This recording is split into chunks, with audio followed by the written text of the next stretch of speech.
वळूया पुढच्या स्पेशल रिपोर्टकडे। सध्या सायबर चोरट्यांकडून डिजिटल अरेस्टच्या नावानं लुटण्याचे अनेक प्रकार समोर आलेत। नाशिकमध्येही अशाच प्रकारच्या 2 घटना घडल्या।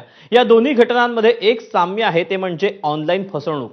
एका घटनेत एका ज्येष्ठ नागरिकाची 72 लाखांची तर दुसऱ्या एका घटनेत तब्बल 6 कोटी लुटण्यात आले। नेमकं घडलं तरी काय आणि यापासून आपण काय नेमकं शिकायला हवं याचा आढावा घेणारा हा स्पेशल रिपोर्ट पाहूया। तुमच्या आधार कार्डवरून क्रेडिट कार्ड इश्यू करण्यात आलंय।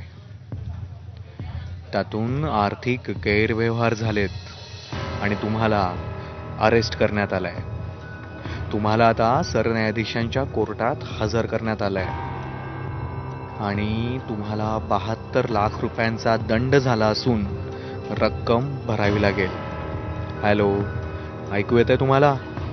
तुम्हाला 72 लाख रुपयांचा दंड झालाय आणि ती रक्कम ताबडतोब भरावी लागेल।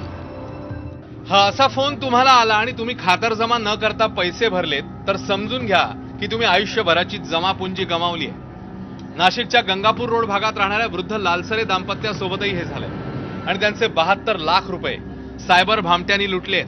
अनिल लालसरेंना अनेक व्याधी आहेत तर त्यांच्या पत्नी अर्धांगवायूच्या झटक्यामुळे 2-2.5 वर्षांपासून अंथरुणात आहेत। त्यांना 24 तास ऑक्सिजन आणि इतर औषधोपचाराची व्यवस्था करण्यात आली आहे। संध्याकाळी या कठीण परिस्थितीत अनिल लालसरे सायबर फ्रॉडचे सावज ठरले। एका व्यक्तीचा फोन आला की तुमचं क्रेडिट कार्ड वगैरे मिसयूज झालेलं आहे आणि त्याच्यानंतर काही दिवसांनी त्यांनी आम्हाला CGI समोर उभं केलं आणि त्यांनी 72 लाखाचा मला दंड ठोठावला। आता मी रिटायर असून सध्या माझ्याकडे पैसे नाही आहेत, तर सध्या आमची परिस्थिती खूपच हलाखीची झाली आहे। तरी कोणी याचे लक्ष घालावं, आमचा प्रॉब्लेम सॉल्व्ह व्हावा ही विनंती। या घटनेला 1 महिना उलटून गेला। आज त्यांचे नातेवाईक त्यांना भेटण्यासाठी गेले असता या घटनेचा उलगडा झालाय। या प्रकरणी सायबर पोलिसात गुन्हा दाखल होत असतानाच आणखी एक धक्कादायक प्रकार उघड झालाय।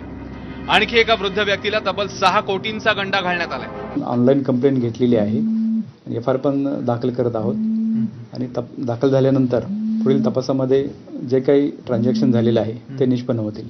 फेक नावं यूज करून असे अकाउंट, सिम कार्ड यूज केले जातात।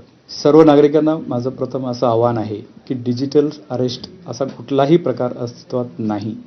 डिजिटल अरेस्ट असा कुठला कॉल आला असेल तर त्यांनी विश्वास न ठेवता तो नंबर ब्लॉक करण्यात यावा आणि विदिन सेकंदामध्ये त्यांनी 1930 सायबर क्राईम पोर्टल जे आहे, एक हेल्पलाईन नंबर आहे 1930, त्याच्यावर त्यांनी कंप्लेंट करावी।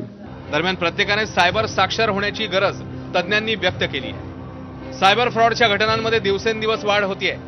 या ज्येष्ठ नागरिक मोठ्या प्रमाणात लक्ष्य होत आहेत। त्यांची बँक खाती क्षणार्धात लुटली जात आहेत। थेट सरन्यायाधीशांचं नाव वापरून धमकी दिली जाते आणि तक्रार करून हाती काहीही लागत नाहीये। त्यामुळे करायचं काय, न्याय मिळणार तरी कसा आणि गुन्ह्याचा छडा लागणार तरी कसा, हे प्रश्न अनुत्तरितच राहतात। मुकुल कुलकर्णी, ABP माझा, नाशिक।